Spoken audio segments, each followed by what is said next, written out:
Okay, this is how I did it. You see I have that little rubber thing right there. It says like a little seal. I put that on there. I stuck the pipe through there, and I'm gonna put it right into the hole like that. Okay, can you see how I'm trying to put that right into the hole right there? All right, then you're gonna stick it right in the hole, and then you're gonna turn it. Okay, give me a second.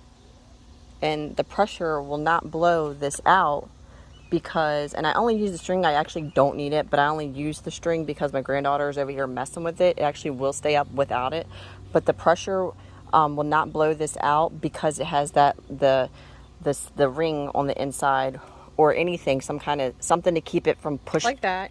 I use PVC pipe.